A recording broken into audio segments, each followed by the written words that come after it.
जमीन, घर और ऑफिस सबको मिला के 5 करोड़ हो जाएंगे। और ये सब आपका है? हाँ भाई, बिल्कुल मेरा है।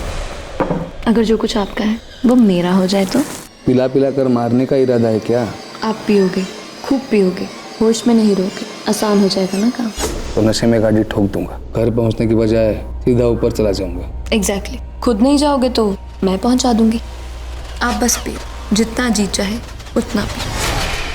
कभी कभी इंसान की कोई कमजोरी सामने वाले का वो हथियार बन सकती है जिसकी नोक पर वो उस इंसान से जो चाहे करवा सकता है, उसका सब कुछ हड़प सकता है। हम हर सामने वाले के इरादे पर शक नहीं करते, लेकिन अगर सामने वाला हमारी कमजोरी को बढ़ावा दे तब शक की गुंजाइश बनती है। तब सतर्क होना जरूरी हो जाता है कि कहीं सामने वाले का इरादा गलत तो नहीं, कहीं सामने वाला हमारी कमजोरी के हथियार से कोई गलत वार करने पर तो नहीं तुला है।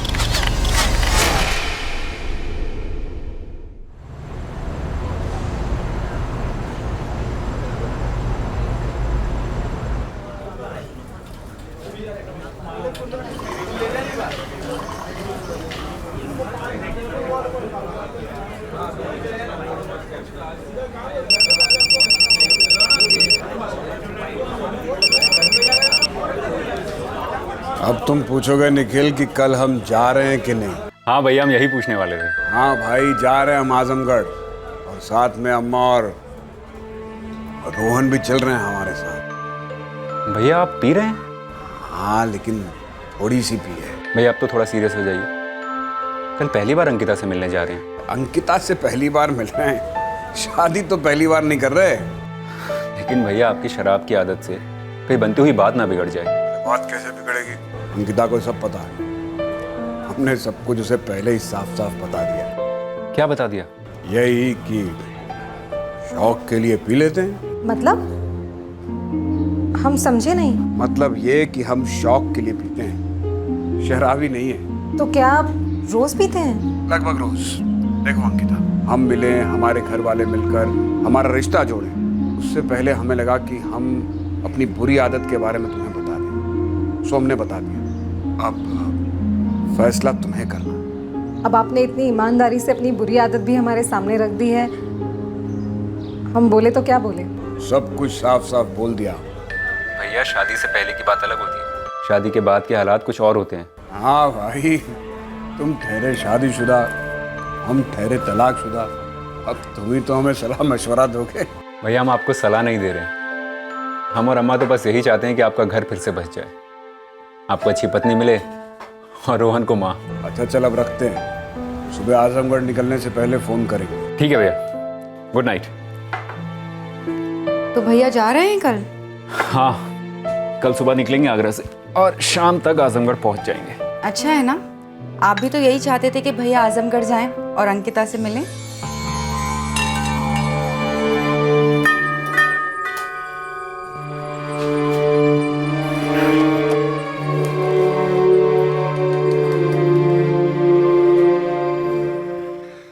अम्मा, रोहन सो गया क्या? हाँ, तो आज फिर पे क्या आया? अम्मा, आज फिर हमें आप 2 बातें सुनाएंगी? नहीं सुनाएंगे, चले जाएंगे निखिल के पास।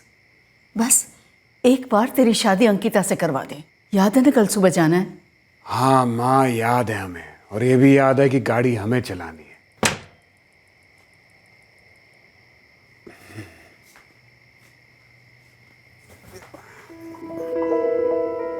जो कुछ भी कर रहे हैं ना, तेरे लिए कर रहे हैं, समझते हम।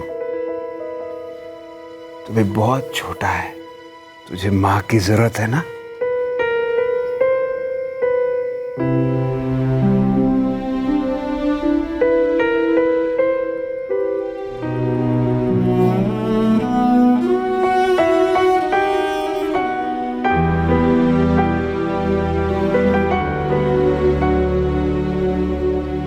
पवन ने दोबारा शादी करने का फैसला किया था। अगले दिन वो अपनी होने वाली पत्नी अंकिता से मिलने जा रहा था। प्लान आगरा से आजमगढ़ जाने का था, लेकिन इस प्लान के परे एक और प्लान भी आकार ले रहा था। लेकिन इन दोनों में से एक ही प्लान अपने अंजाम तक पहुंचने वाला था।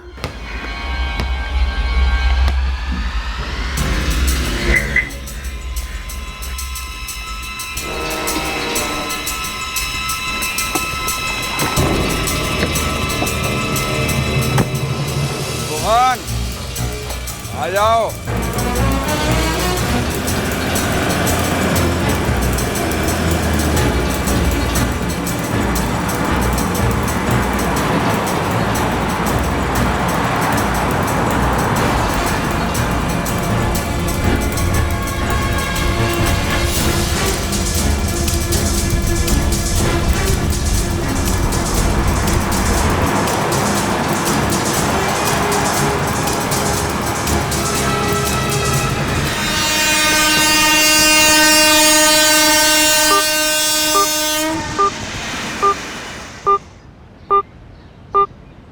The number you have called is currently not reachable. Please try again.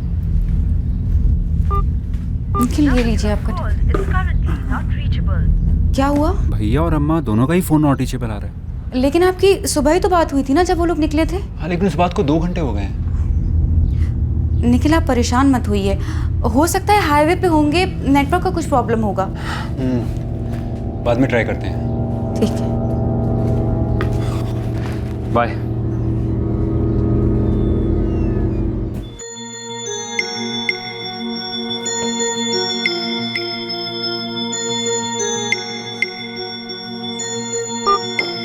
The number you have called is currently not reachable. परेड! दावा!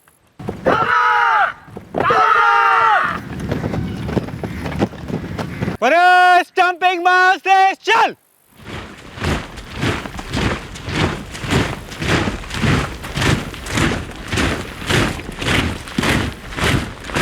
The number you have called is currently not reachable. Please try again later. Thank you. The number you have called is currently not reachable. क्या हुआ? भैया पहुंच गए आजमगढ़? पता नहीं, अम्मा और भैया दोनों का ही फ़ोन अनरीचेबल आ रहा है सुबह से। आप फिक्र मत कीजिए, ऐसे सफ़र में देर सवेर तो होती रहती है। आप गोवर्धन चाचा को फ़ोन लगाइए ना।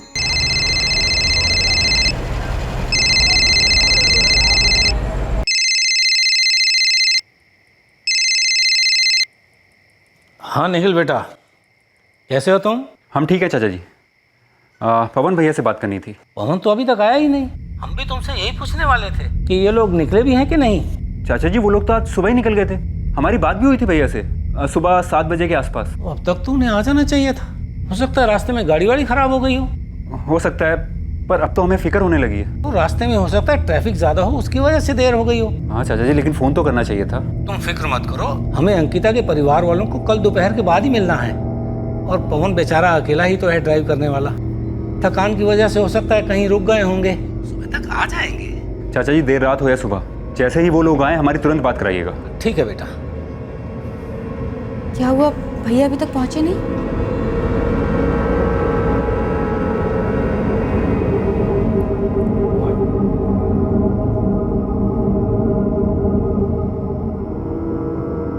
आप किसे फोन लगा रहे हैं?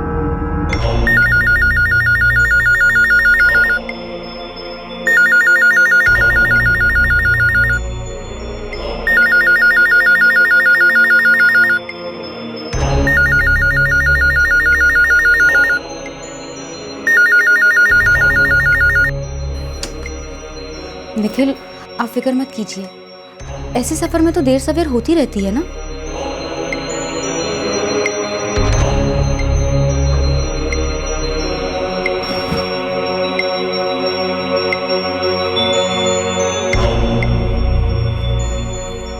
आप टेंशन मत लीजिए, सो जाइए। देखिएगा सुबह सुबह भैया खुद ही फोन करेंगे।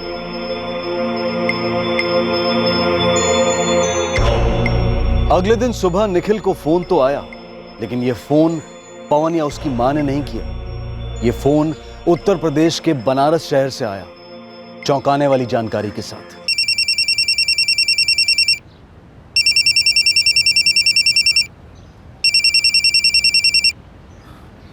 हेलो, निखिल भारद्वाज।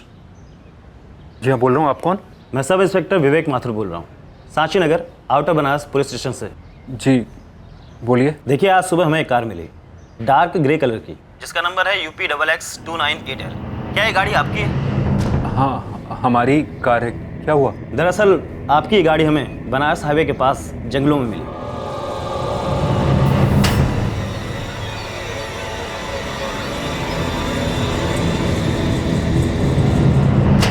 सर उसमें हमारे भैया, हमारी अम्मा, हमारा भतीजा भी था। वो लोग कहाँ हैं? जी हमें सिर्फ गाड़ी मिली है, गाड़ी के अंदर कोई भी नहीं था। आरटीओ से हमने आपका नंबर पता लगाया। लेकिन सर वो तीनों कल सुबह आगरा से आजमगढ़ के लिए निकले थे, तो बनारस कैसे पहुंच गए? देखिए इस बारे में हमें कोई भी जानकारी नहीं है, आप जितनी जल्दी हो सकता है आ जाइए। ठीक है सर। निखिल क्या हुआ, किसका फोन था? बनारस पुलिस को भैया की कार मिली है। बनारस पुलिस? हाँ निखिल बेटा, हम तुम्हें ही फोन करने वाले थे, ये लोग अभी तक पहुंचे ही नहीं। वो अंकिता के पापा भी पूछ रहे थे पवन के बारे में। चाचा जी बनारस पुलिस को हमारी कार मिली है जंगल के पास। बनारस? कहाँ आजमगढ़, कहाँ बनारस? अच्छा चाचा जी, हम अपने सीनियर से परमिशन लेके निकलते हैं बनारस के लिए। आप अंकिता के पेरेंट्स को समझा दीजिए। तुम उसकी फिक्र मत करो, हम संभाल लेंगे। ठीक है चाचा जी, पहले तो सामान पैक करो।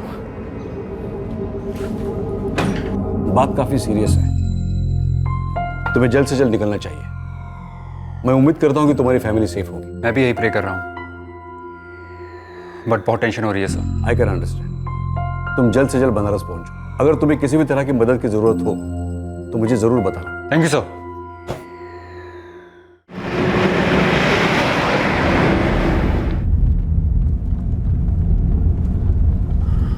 नहीं, कल हमने 1-2 बार कोशिश की थी, लेकिन फोन तो अनरीचेबल था उनका। अंकिता आपकी आखिरी बार कब बात हुई थी भैया से? परसों।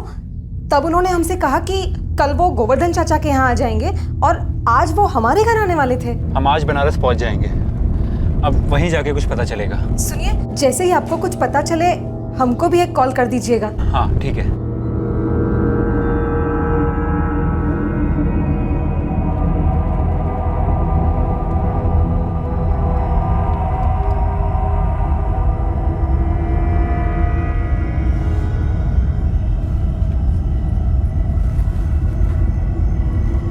कुछ पता चला बेटे?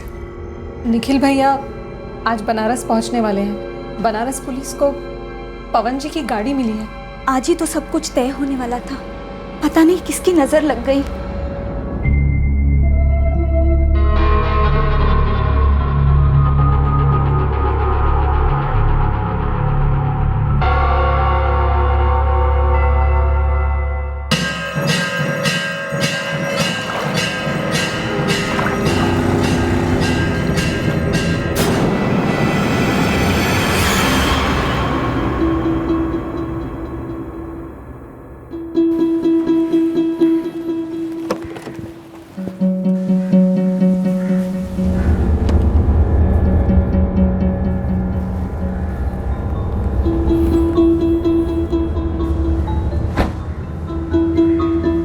हमने कार की पूरी चेकिंग की, पर कार में एक भी डेंट नहीं मिला।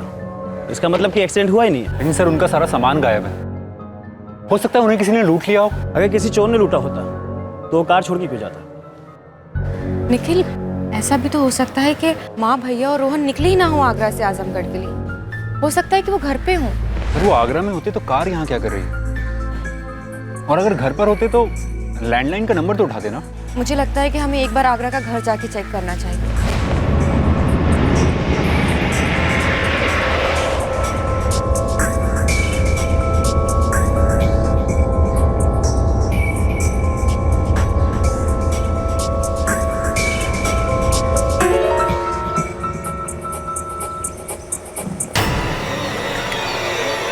यहाँ तो ताला लगा है। तुम्हारे पास दूसरी चाबी है ना? हाँ। दो।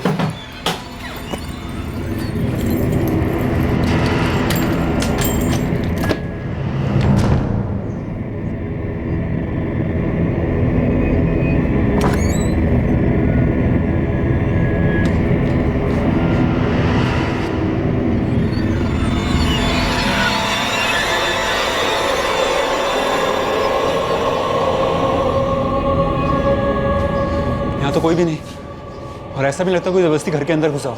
हाँ, कहीं पीछे बागान में तो नहीं है? आप एक बार चेक करके आइए बागान में। ठीक है।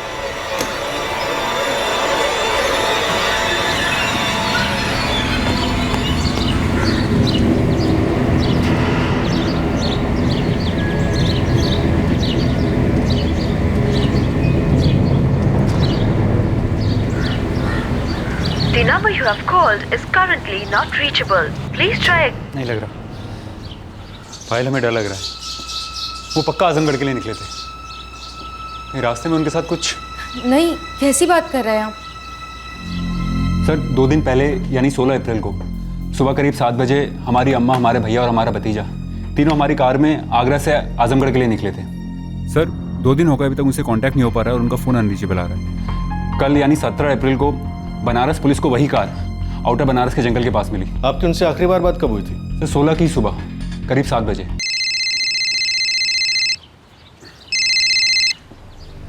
हम जानते थे जाने से पहले तुम्हारा फोन जरूर आएगा। अच्छा, और हमें पता था आप हमें फ़ोन नहीं करेंगे निकलने से पहले।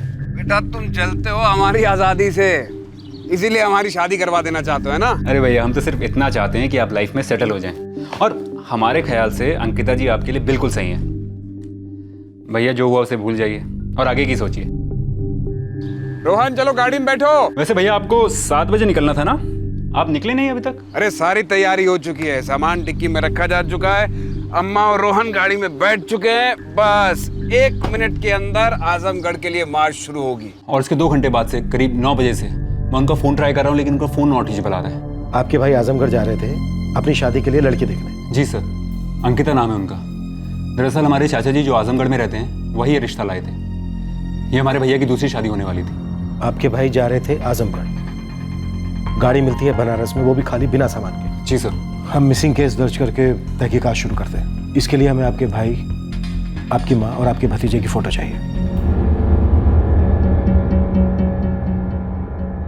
हम ये फोटोज स्टेट के सभी पुलिस स्टेशन में भेज देते हैं, फिर देखते हैं क्या होता है। Thank you sir.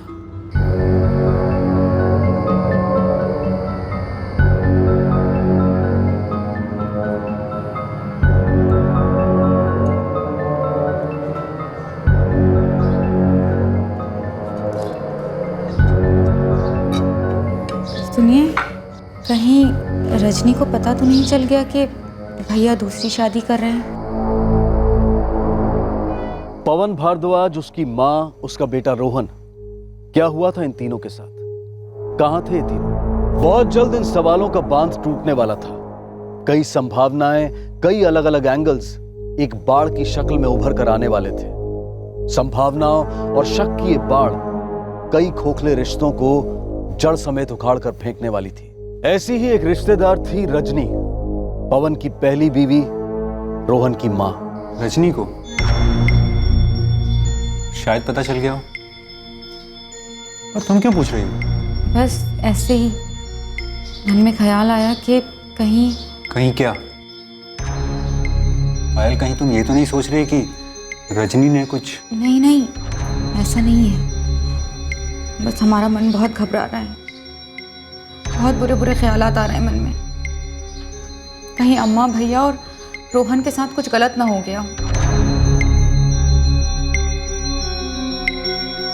एक 35 साल का आदमी, साथ में एक 65 साल की औरत और एक 8 साल का बच्चा। नहीं सर, हमारे हॉस्पिटल में पिछले 4 दिनों से ऐसा कोई केस नहीं है। पुलिस ने आगरा से आजमगढ़ के रास्ते में आने वाले सभी अस्पतालों में पूछताछ की। उस रूट के सभी पुलिस स्टेशंस में तीनों गुमशुदा लोगों की फोटो और डिटेल्स भिजवाई गई। उस हाईवे पर स्थित सभी होटल्स और लॉजेस को भी चेक किया गया। Sir, 0 result. पवन भारद्वाज और उसकी फैमिली के बारे में कुछ भी पता नहीं चला। पवन भारद्वाज और उसकी मां के फोन रिकॉर्ड्स निकलवा। एक 35 साल का आदमी, साथ में बुजुर्ग मां और 8 साल का बेटा। सोचने में थोड़ा सा अजीब लग रहा है कि ऐसे कहीं भी गाड़ी छोड़कर वो अपनी मर्जी से कहीं चले गए, और अगर चले भी गए तो क्यों? सर, पवन दूसरी शादी करने के लिए लड़की देखने जा रहा था। कहीं कुछ खटास तो नहीं है पहली शादी में या फिर दूसरी शादी में? लेकिन अगर ऐसा है भी तो कोई दूसरे शहर में गाड़ी छोड़कर क्यों कहीं चला जाएगा? और सर, बनारस एकदम ऑफ रूट। कहाँ आजमगढ़, कहाँ बनारस? बनारस पुलिस से बात की? जी सर। हमारी टीम गश्त पर थी, तभी हमारी नज़र इस लावारिस गाड़ी पे पड़ी। गाड़ी के अंदर चाबी तो लगी थी पर था कोई नहीं। हमने काफ़ी देर इधर उधर देखा पर किसी का भी पता नहीं चला। सर, बड़ा अजीब लग रहा है केस। ये निखिल, पवन का छोटा भाई, 16 तारीख की सुबह 7 बजे पवन को फ़ोन करता है, इत्मीनान करता है कि भाई घर से निकला है कि नहीं, और फिर 2 घंटे बाद यानी 9 बजे फिर दोबारा से फ़ोन करता है। उसे शायद फिक्र हो रही थी कि उसकी फैमिली सही सलामत है भी या नहीं, या फिर उसे ये फिक्र हो रही थी कि फैमिली सलामत रही भी है या नहीं, और ये कंफर्म करने के लिए उसने फ़ोन किया। हो सकता है कुंदन, नफरत ज्यादा हो या फिर प्यार, नुकसान दोनों से होता है। हो सकता है इस फैमिली के गायब होने में फैमिली के ही किसी मेंबर का हाथ हो।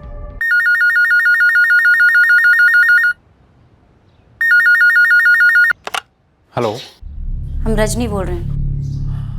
हाँ रजनी बोलिए, निखिल बोल रहे हैं। हमको रोहन से बात करनी है।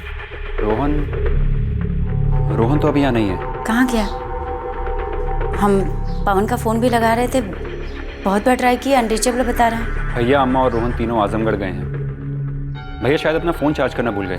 ठीक है, जब भी तुम्हारी उनसे बात हो कह देना हमारी रोहन से बात करवा दो। ठीक है।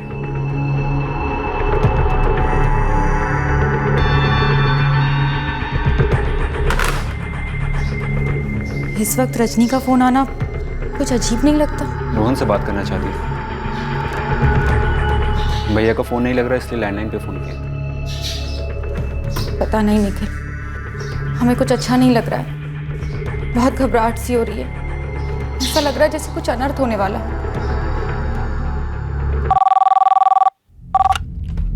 Sub inspector Kundan Ojha, Chitrapur police station, Agra. Sub inspector Rakesh Mehra बोल रहा हूँ, पद्मागढ़ थाना, इलाहाबाद से। जी बोलिए।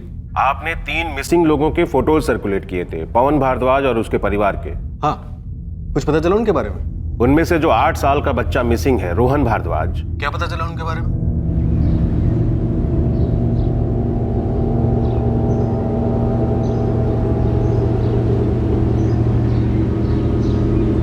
पेशाब करके आते हैं।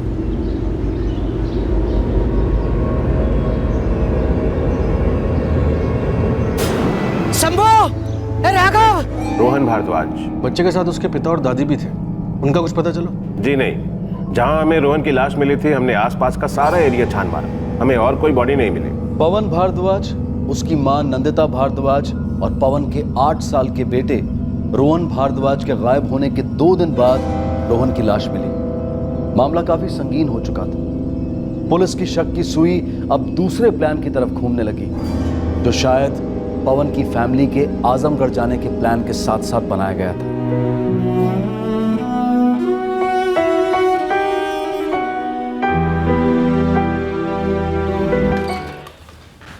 सर, पवन भारद्वाज और उसके मां नंदिता भारद्वाज के फोन रिकॉर्ड्स आ गए।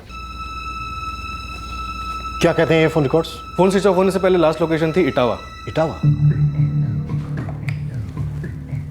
फोन स्विच ऑफ होते हैं इटावा में, और कार मिलती है बनारस के पास से, और रोहन की लाश मिली इलाहाबाद के जंगल से। मतलब पूरा एक ट्रायंगल बना।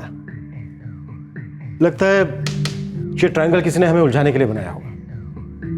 कुंदन, एक काम करो, इटावा पुलिस से कांटेक्ट करो और पूछो कि पवन और नंदिता भारद्वाज के बारे में किसी को पता चला क्या, और पद्मागढ़ पुलिस से कहो कि पवन भारद्वाज और नंदिता भारद्वाज के लिए सर्च जारी रखें। कुंदन, ऐसा लग रहा है कि इस फैमिली के आजमगढ़ जाने के प्लान के साथ साथ किसी ने इस त्रिकोण के लिए भी प्लान बनाया होगा।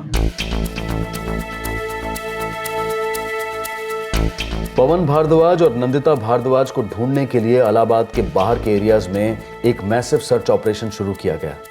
पुलिस को एक तरफ जहां यह उम्मीद थी कि वो उन्हें जिंदा ढूंढ लेंगे, वहीं दूसरी तरफ उन्हें यह आशंका भी थी कि शायद उनकी यह उम्मीद अधूरी न रह जाए।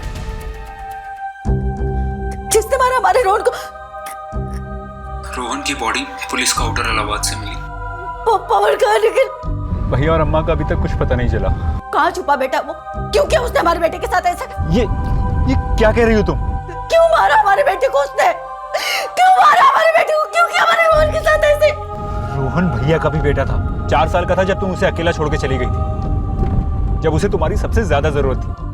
हमने सोचा माँ हो तुम उसकी, तुम्हें जानने का हक है, इसलिए फोन किया। लेकिन तुम्हें ये सब सोचते हुए शर्म नहीं आती?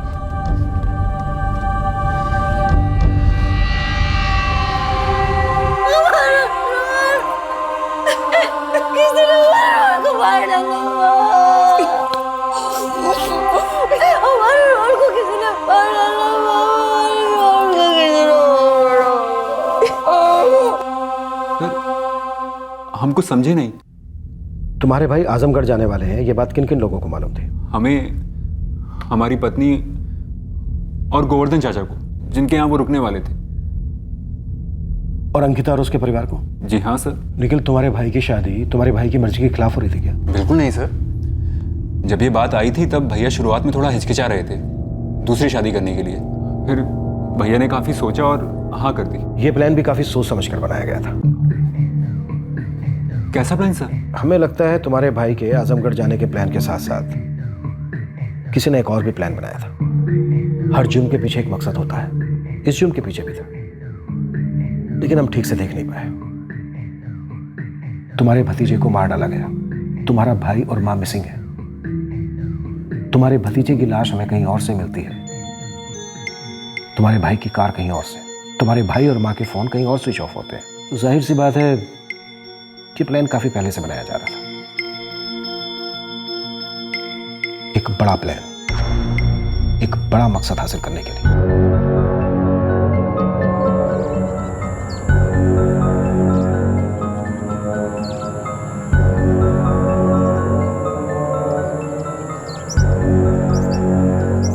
तुम्हारे भतीजे को मारकर तुम्हारे भाई और मां को गायब करके किसका फायदा हो सकता है?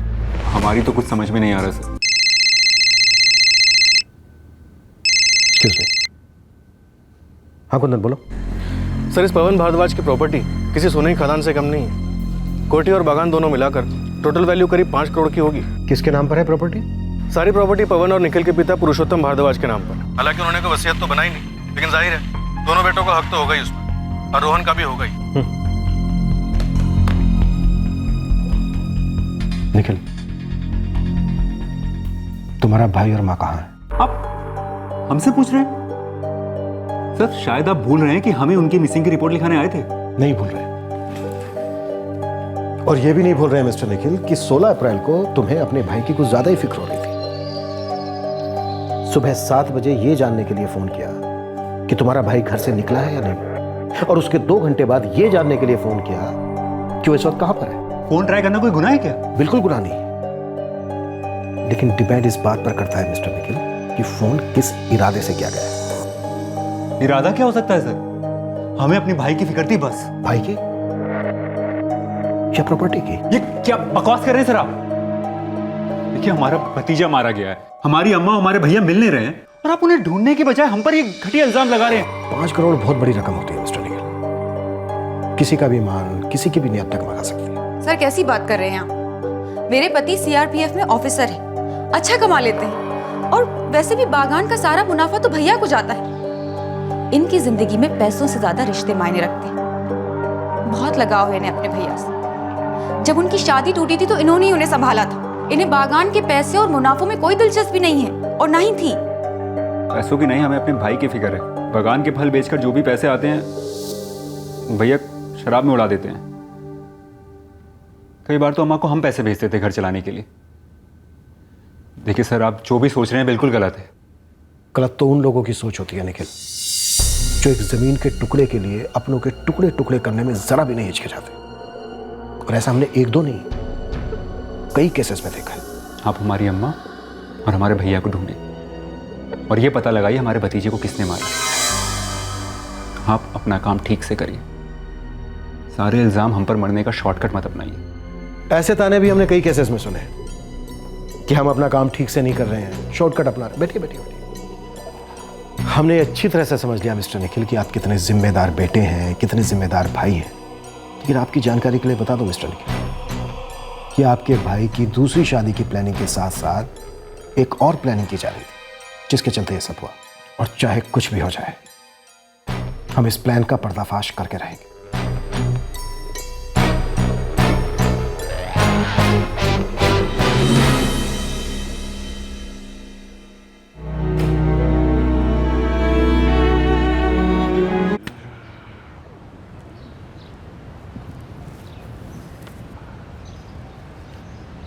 क्या है?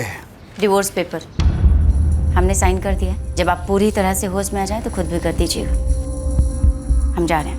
रजनी, रजनी, नहीं पर बात क्या हो गई? सुन, अरे ये क्या कर रही हो तुम? रजनी सुन, ये सब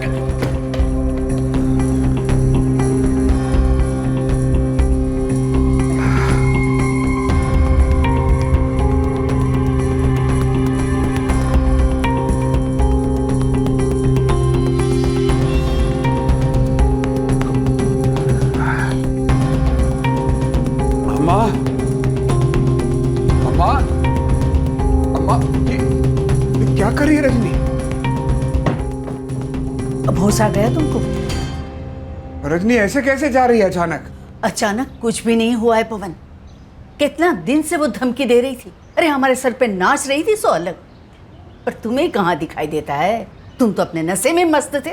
न तो तुम्हें हमारी बात सुनाई दे रही थी और ना ही उसकी धमकी। पर ऐसे कैसे वो रोहन को छोड़ के जा सकती है? कल रात ही वो हमको बताती थी कि वो तुम्हें तलाक देकर जा रही है।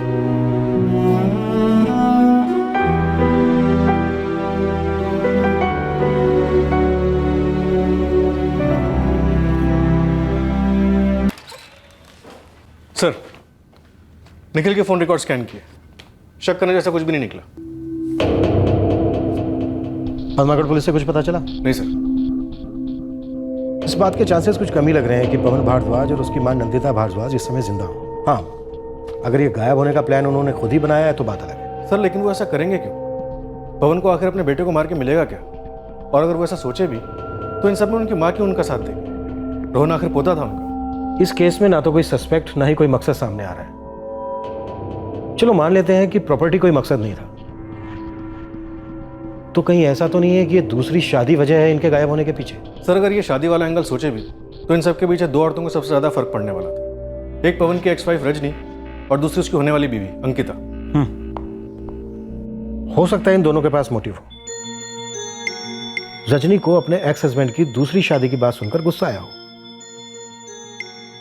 और यह भी हो सकता है कि अंकिता की जिंदगी में कोई दूसरा आदमी हो और उस पर यह शादी जबरदस्ती थोपी जा रही हो।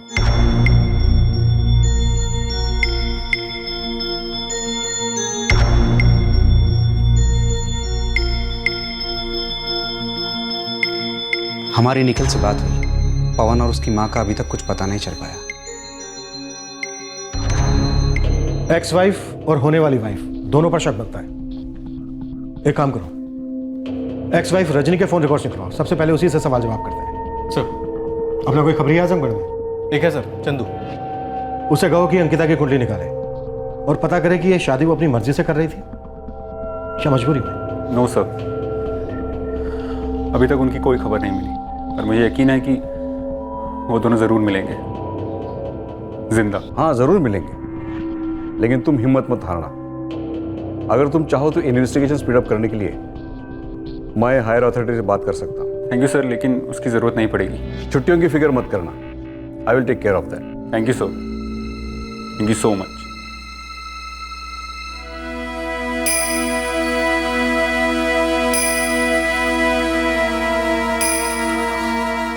समझ नहीं आता पायल, कौन ऐसा कर सकता है?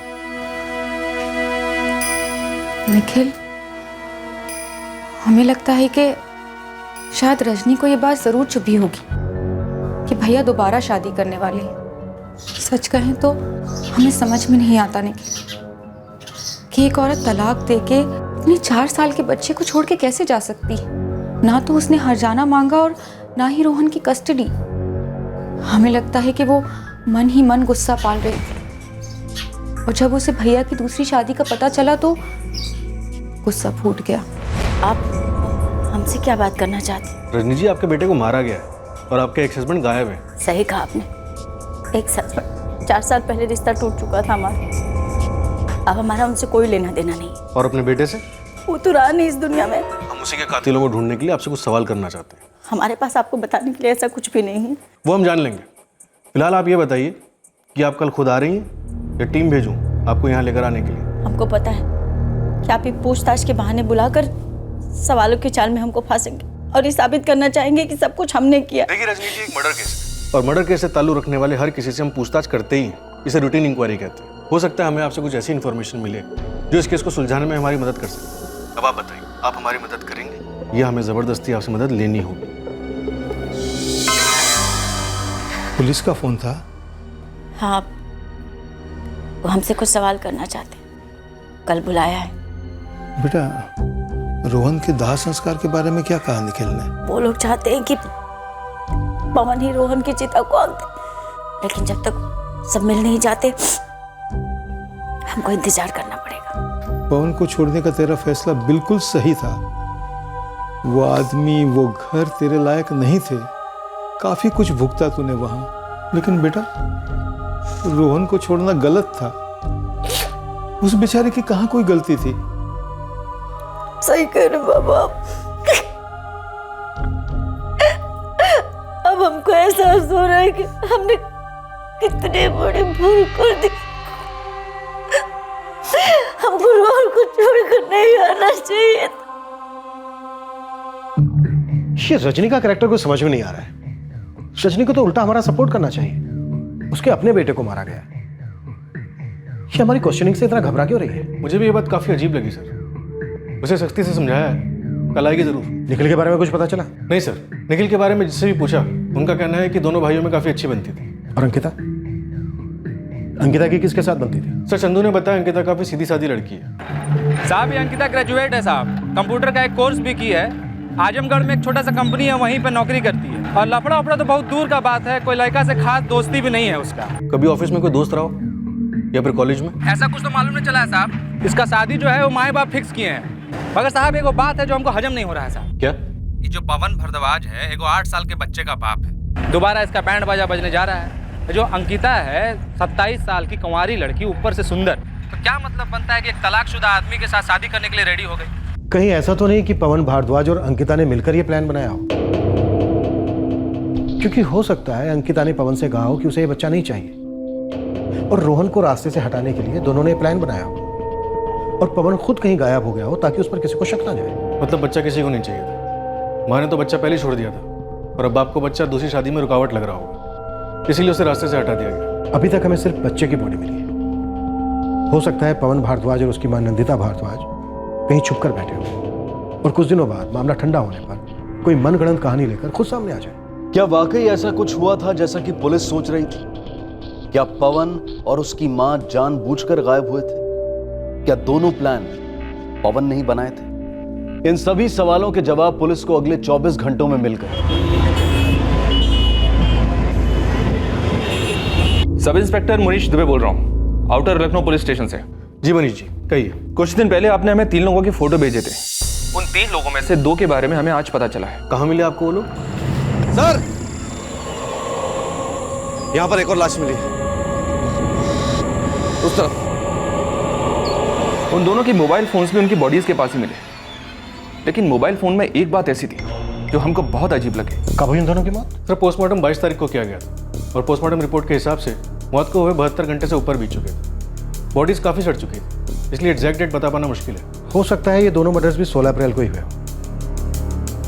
ये केस पहले 3 लोगों का मिसिंग केस था, उसके बाद 1 मर्डर, 2 मिसिंग, और अब ट्रिपल मर्डर केस बन गया। पवन और उसकी माँ के मोबाइल्स में सिम कार्ड जिस तरह गलत तरीके से डाले गए, उससे लगता है कि ये काम भी कातिल नहीं किया होगा। ये प्लान बहुत ही सोच समझकर बनाया गया है।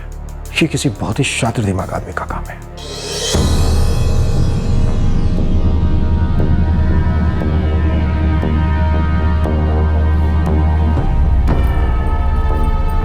निखिल, क्या हुआ? पुलिस को अम्मा और भैया की लाश मिली, किसी ने गोली मार दी उन्हें।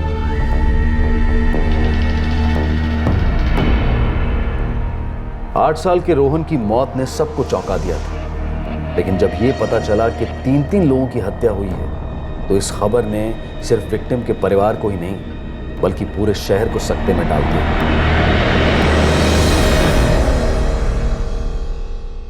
सभी सदमे में थे, सभी दुखी थे, लेकिन इनमें से किसका दुख वाकई दिल से निकल रहा था और कौन दुखी होने का दिखावा कर रहा था? पवन भारद्वाज और उसकी मां की लाश मिलने के बाद यह बात साफ हो रही थी कि वो दोनों भी इस घटना में पीड़ित थे, लेकिन कहीं ऐसा तो नहीं था कि प्लान उल्टा पड़ गया था, शिकारी खुद शिकार हो गया था। हमने कई केसेस में यह देखा है कि ऐसे लोग अपराधी के तौर पर सामने आते हैं जिन्हें देखकर यकीन ही नहीं होता कि ये शख्स इस हद तक गिर सकता है। फिलहाल मुजरिम एक दुखियारे का नकाब ओढ़कर चैन से जी रहा था, पर यह नकाब उठेगा और खूनी का पर्दाफाश होगा कल रात 11 बजे इस केस के दूसरे और आखिरी भाग में। फिर मुलाकात होगी, तब तक सतर्क रहें, सुरक्षित रहें और देखते रहें क्राइम पेट्रोल सतर्क। सबक एक को, सीख हम सबको। जय हिंद। क्राइम पेट्रोल्स के और भी दिलचस्प कहानी देखने के लिए हमारे चैनल को सब्सक्राइब करें और बेल आइकॉन दबाना न भूलें।